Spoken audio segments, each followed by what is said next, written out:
Hello YouTube family, my name is Sekela. My name means support. So today I'm just trying out, sorry, the slide. So today I am choosing to support the APC candidates. So I actually want us to have a conversation and engage. Please engage on the chart and write maybe some of the struggles so that I can see if I can relate and maybe make another video about that, or request any video that you guys would like me to do so that I can do create the content that is relevant to you, that you can resonate with. Also, don't forget to subscribe. So today I really want us to talk about research, right? Because many reasons that people are struggling with the APC, it's because the research is not appropriately done, or there were areas that were not appropriately covered by the research that was done, or the candidate would just have things in their files that they've never seen before, or things that they didn't really engage with. They are aware of what's going on, but they don't know which document will assist them the best on the day of the exam. So that is the big issue. And the big issue with that is during the research period, maybe the first 2 days, people start to get bored because they, like, reading is difficult, you guys. Reading, it takes a lot, and the things that you have to read, the PDFs document that you find, the industry reports, the annual report, 3,000 pages of this report and 300 pages of that, 700 of this. It's a lot of work, and I do not take it lightly at all, but it is necessary for it to be done, right? So today I just want to talk about how basically to have a research that will give you the best, the research that will give you an AC on the day, that will assist you to obtain the C on the day, right? So we're going to start with the PRI, right? The day of the PRI, and people, they just jump to identify triggers. You get it the first time, and then the first time you read the pre-release, you immediately you take a ruler, you line things, take your highlighter, you identify triggers right from the start. And I want you to change that and read it. When you read it, the pre-release, for the first time, just don't even try to identify triggers. Just read the pre-release for the awareness of what's happening, so just you can get the bigger idea of the things that you are dealing with, what the industry is all about, what the business is all about, and like what is it that is being given to you, basically. So you would be just sort of reading it to process the information, to I keep adjusting this. I don't feel good about the quality of the video, but yeah. So to get, just to get the general awareness of what really the business is about. So the whole purpose of you reading it, you just want to take it in slowly, make sense of it, make sure you understand the scenario and what it's all about.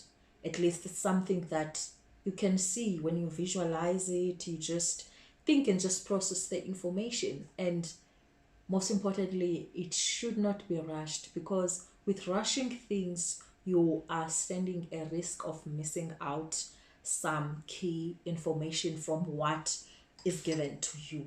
Then the second time you read it, then you can take out your rulers, you can take out your highlighters, you can take out your colorful pen and pencils. You can take your flags and flag anything that you want to do, and you can take your sticky notes and stick whatever you want to stick, right? So you can do that. Then after that, you go and decide to do, maybe start with the industry research.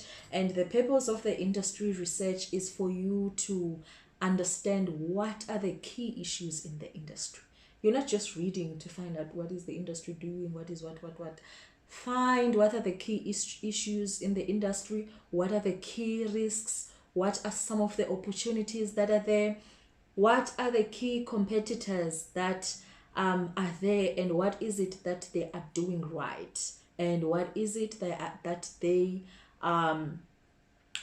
are doing wrong, and is the industry, like, what is the curve of the industry, how has been the performance on the companies and the industry has been, how has it been. That's how you are supposed to read it. You are analyzing.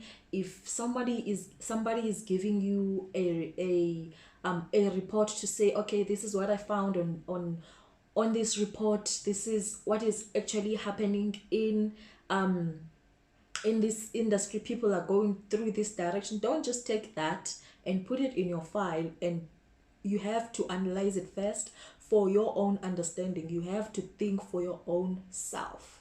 You can't take things that you are told by people, because you don't really understand. You have to go and prove it. Well, like, what are they saying, basically, to make sure that you really understand before you can put things on the file. And you always have to apply the industry to the business. How is the business affected? The scenario that you are given, how is this affected by the industry that's there, like, what is going on. For an example, in 2020, one final is on an education industry, and like, parents are struggling to pay the school fees to the a private schooling, for private schooling. So the business that was there, they have expansion vision to go to African countries to open schools there, because private education is in demand. So one of the things that you have to apply it back to the scenario, since they are having a challenge in South Africa with affordability of the school fees, have they done enough research in those countries that the parents, that they can still afford? How is the standard of living there? What is the average household income? Can they actually afford private education? Like, is government having any subsidies? What about parents that don't actually afford? Maybe you'd send your child at grade 10, right? Then grade 11, suddenly they don't afford. What are the laws? Are you really allowed to say, okay, the child cannot attend any classes because they haven't paid? So you have to take all the challenges in the industry and bring it back to the business that you are actually researching. At all times, you don't read things for no purpose. Make sure you are getting something out of whatever it is that you are reading. If you are not getting anything, take it and trash it in the bin. Put it in the trash. Don't be afraid to say, okay, this is useless. And you're going to come across like a couple of useless documents. And that's the whole point of research. You are researching, you are trying to find out the one that will actually be of value to you. Otherwise, you can't say, no, I feel like I'm wasting time. No, you are actually saving time, because you know 5 documents that don't work.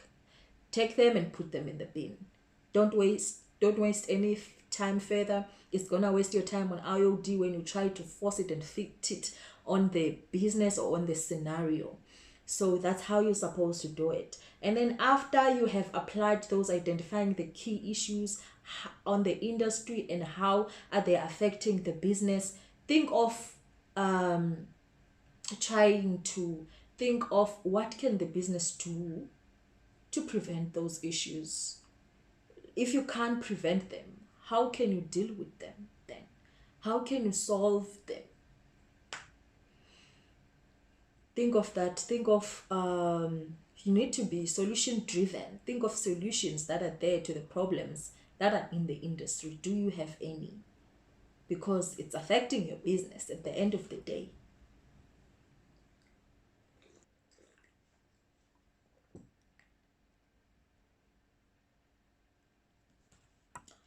And then after you are done with the industry research and identifying the key issues affecting the industry and bringing it back to the business that you are given, you are now having to do the whole overall business acumen research. So in business acumen, you are basically finding out or what are the key issues that are affecting the business, right? The key risks that are there, operating and financing risks, the key business risks basically that are there.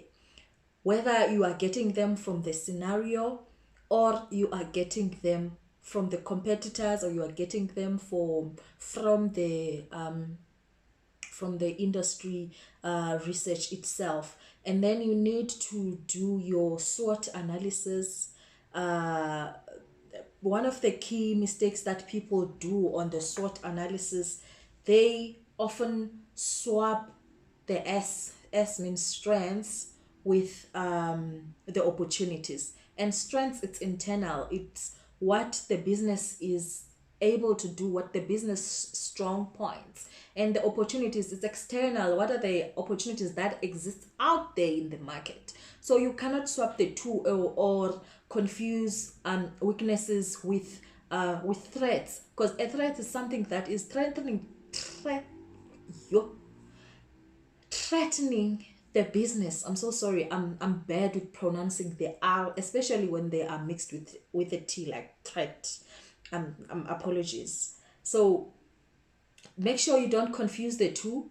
The weakness, it's an internal, comes from the organization, like what are your weak points, what are you weak at, what can you solve to do that. And then the threat, it mostly coming from outside. So just make sure when you are doing your SWOT analysis, you know where's what and where which block fits what. All right. And most of the times, because I've seen from the past PRIs, right, they give you the SWOT analysis, right? So now the trick is people just take it as it is, and sometimes they are swapped around. The threats are written as weaknesses, the opportunities are written as strengths. So you need to be able to pick that up, and you need for each line item, or for each bullet point that is there under each of the pie, right? Because they like to do it in a like pie chart situation, or block. Make sure that you question it. Is it a valid strength? If it's under strengths, for example, do you agree with? Write your reasons, and then what more, what are other strengths that the company has from reading the pre-release, because you can actually see, okay, these are the strong points, this is the weak points, okay, these are the opportunities that are out there, these are the threats that are out there, and try to fill that up. If you are given, don't just take it as it is. Critically analyze it and evaluate it, and make sure that you understand what has been given to you, right? Going back, after talking about SWOT, then you have to do pastel analysis. I think, is it in the March or in December, right, 2022? Again, I think they did ask, oh, it was education sec. I'm sorry to keep going back because it's the fresh scenario in my mind right now. So they asked, right, so the business, ne, as I said, they had expansionary vision. They wanted to expand to the countries, to African countries outside South Africa, and because of the demand that was there, the demand for private affordable private education. So one of the question was evaluate, describe. Okay, let me actually open my laptop for a minute and check what was it, because I think I had it open, because before I just because I need to make valid example and not just talk about things that I actually struggle to, if I don't have any examples to explain, if I don't have any examples. So they asked, the question was, draft key factors to be considered when evaluating which countries are suitable for investment, right? So, the countries had disadvantages and advantages. So if you didn't do pastel there, right? What are political influences in the countries, the legal stuff that I just spoke about, that if the parents happen, maybe after a year or after 2 years, they happen to be unable to pay for the school fees, are you actually allowed to say the child cannot come and attend the classes or cannot have access to online classes anymore? So those are the stuff that you should have done on your research. So if a person has done pastel on their research, they would have gotten a C. I don't see how they wouldn't have gotten a C on this question that evaluates which country. So how are you going? It's basically asking, how are you going to evaluate to which country to invest on? So you obviously want the one that has don't have hectic laws and regulations. They have stable political influence. So they don't have unstable politics, and like it's not too there's no political issues like Ukraine and Russia. You can't just ban everything all of a sudden. So you just want to evaluate countries that are safe actually. And what is the household income? Like, what are the beliefs? Do the parents actually believe in private education, or it's just the parent that would like, okay, it's up to the child. If the child wants to learn, I'm going to send my children to public school. If they want to learn, then they can learn, because there are teachers everywhere, and teachers are the same, and the curriculum is the same, and the syllabus is the same. So what is the culture in there? Is there a belief? Is private education actually valued? So those are the things that candidates needed to think about, to have on their research, because if you didn't have that, it would take time for you to think about. You wouldn't even know whether should use pastel or should you use, because how are you going to, you can't use SWOT in this particular question, because how are you going to know? Because now you are on the day of the exam, you have the questions. How are you going to know, okay, in this country there's this you can't invest in what are you going to consider? Questions asking you, what are the things that you're going to consider? What is the checklist that you're going to check when you say, okay, this country, for example, Ghana, check. What are the things that you're going to put on your checklist? And don't forget to put a checklist and then just say pastel this. Put a checklist and put a tick based on the research that you have done. You would obviously have come across, because the PRI did tell you that they had a vision to move to another country. So you would have actually thought of it, okay, what are the risks in other countries? What are other competitors are doing? Which countries are actually having an attractive investment in this private education? So those are the things that you would have already thought about it. That's why it's important to do the business acumen. It will help you on the day to know which one to use. Trust me, because people just wait for the packs, all those documents, funny documents, that, okay, no, I want to sort, the pack will cover that, but you don't understand. You need, the research needs to come from you. You need to own it. It needs to be your own. And it's not the same when you didn't do it. It's not the same, and it won't assist you the way that is going to assist the preparer. that has prepared it. It's like, right, it's like getting, if I can make a practical example, right, so that I can highlight the dangers of these researchers and the documents that people use without actually going through them and without doing the work themselves. It's like somebody prepared a working paper, right? And you get the coaching notes. Tell me, is it going to be easy for you to address the coaching note? Is it going to be easy? Are you going to know what they're talking about right away? And you are faced with tight deadline, and at least at work you, and maybe you can do it in more than, you can work it on overtime. You don't have overtime on the day of the exam. So don't risk it and take things that you didn't really do. Think like, if we were to you were given a coach note of something that you didn't do, would you know it right away? And would you be able to clear it within 15-20 minutes, for an example? You wouldn't. You'd have to go to the work, try to understand what was going on there, what were they thinking about, what was asked, what are the assertions about, all of those stuff. So those are the dangers that I'm just an example of showing you that it's dangerous just to have things on your file that you saw as relevant, and then you didn't apply it to the business, you didn't apply it to an industry, and you didn't apply it to research. Each and everything that you come across needs to apply to your research and needs to apply to the business that you are given.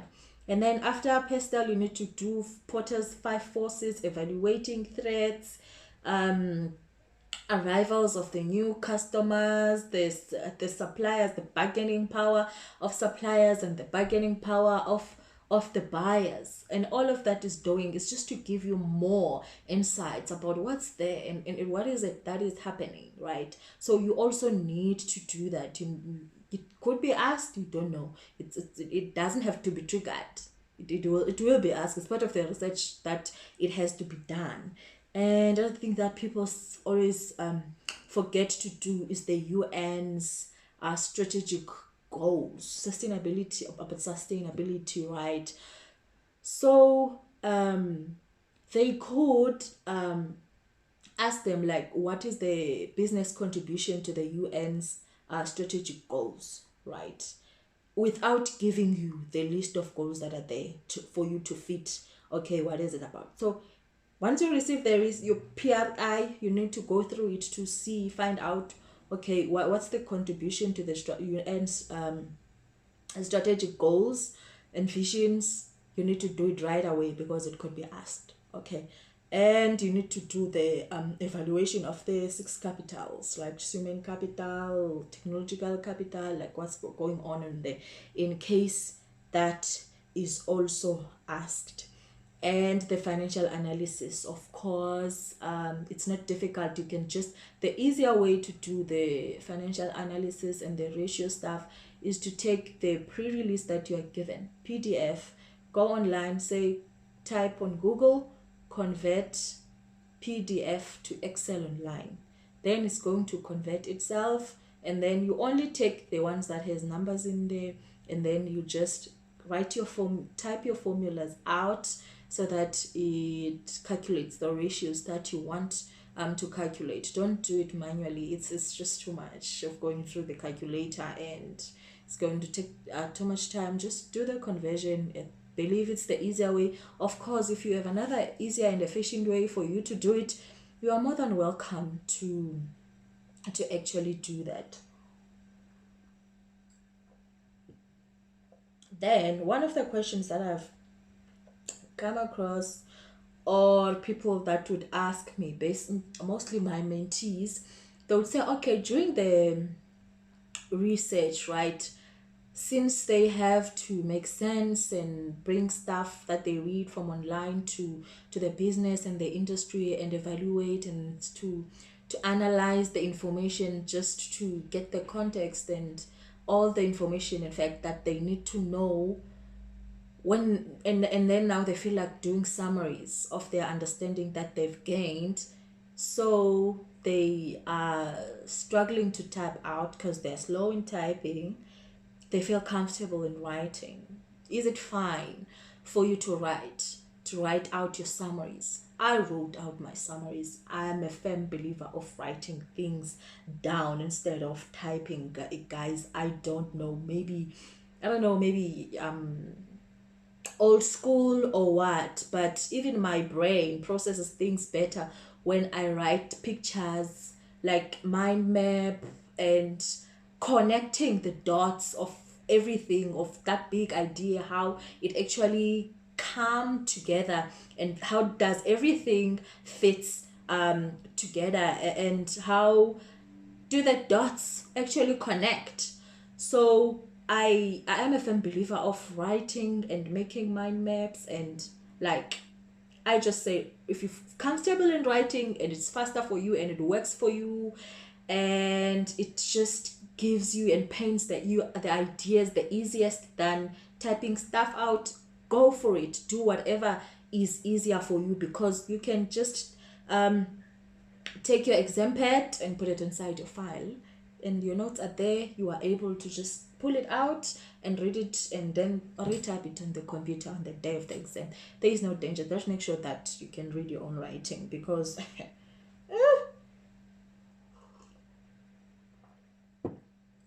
writings can be ugly.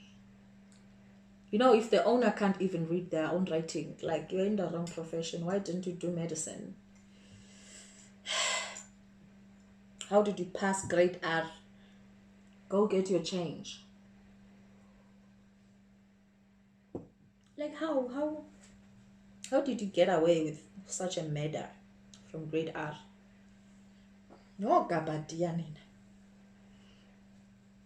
So, okay, writing, whether writing or typing, I've done that. I also want to cover the competitors, right? So you have to get to find out what are the competitors are doing. So from the board courses that I've seen, the board courses are actually advising to search. If the company is listed, obviously they would have their annual report on JSE, because they are required to submit their annual report onto their platform, JSE platform. So you just go through that, and then download the annual report. Then what if you have 7 competitors? They are all listed. Are you going to read all the annual reports? Let's say each annual report is 700 pages, and other one is 1000 pages, and other one is 500, and other one is 4. Which one are you going to read, and how much time is it going to take? So people don't really know how to scale down the how to select which annual report is the best. Some, they do it based on the revenue, some they do it based on whatever ratios that are there, the size of the company. And my only issue with that, you might lose out on the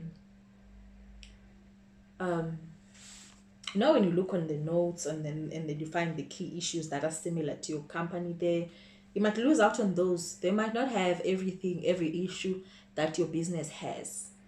They might just have the numbers that are there, and what they disclose on their apps doesn't really resonate. Okay, maybe it's not the same, or maybe it's exactly the same as you, and you are not getting any information out of it, right? So I want you to try this. Yes, you can use the revenue, but from everything and anything that you can get, look at the issues that are on the pre-release, right?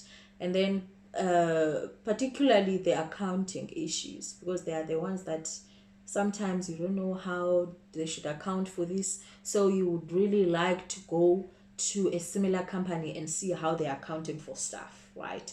So just go straight to the F's.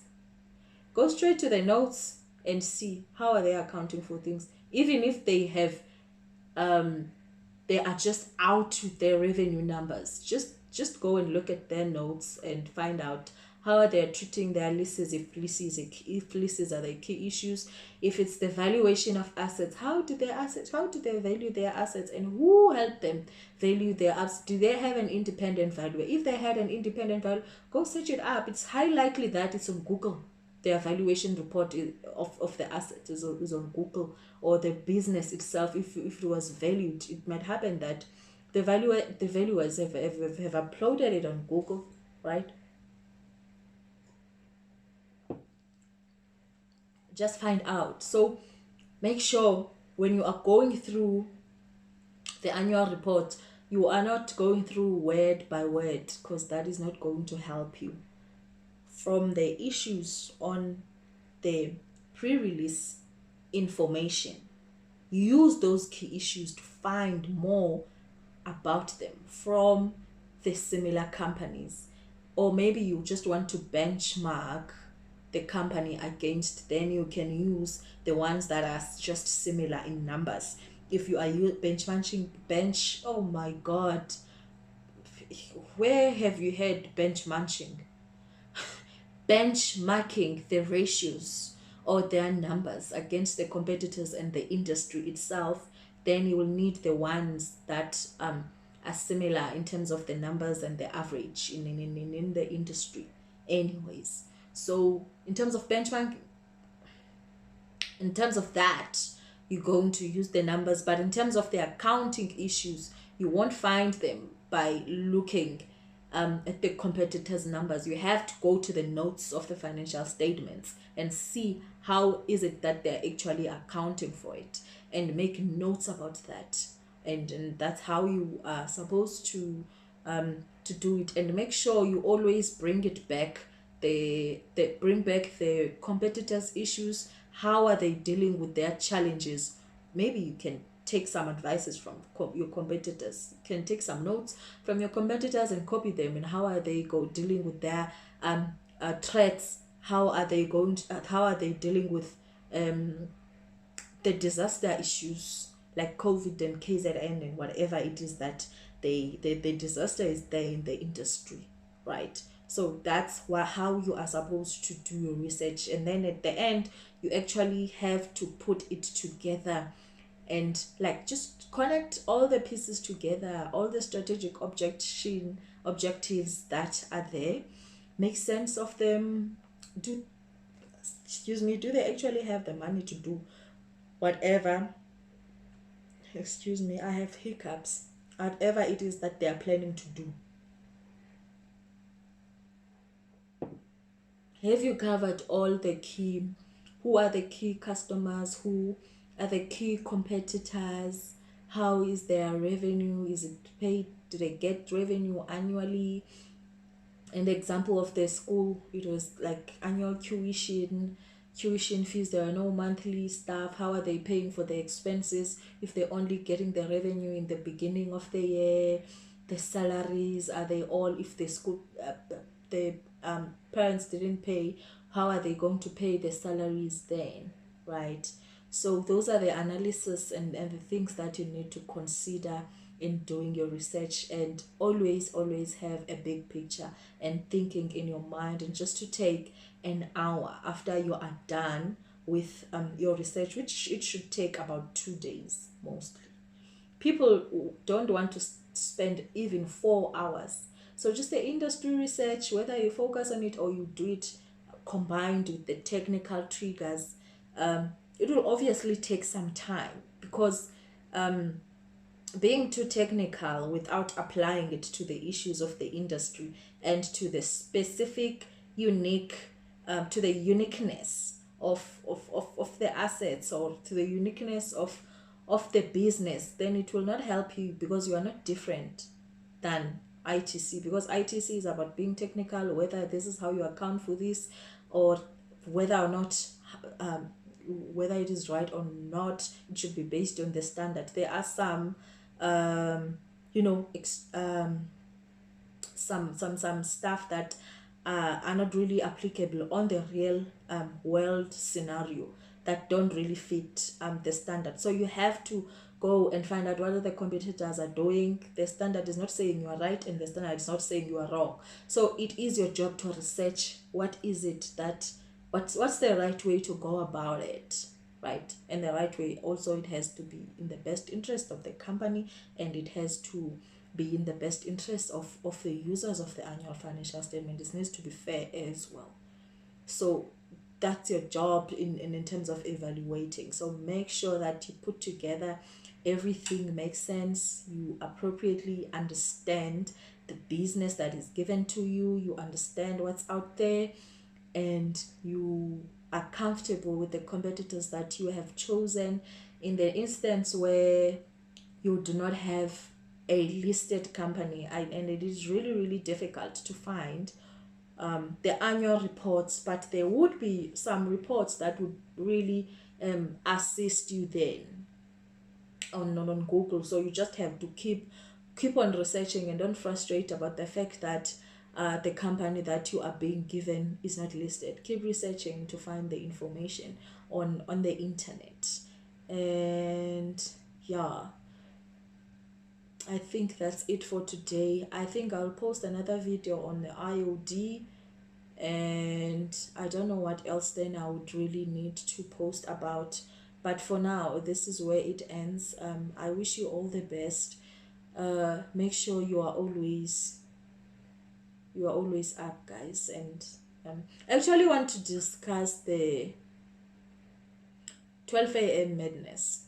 For those that may not understand, SAICA releases the pre-release information at 12 o'clock midnight. The board courses might not do that.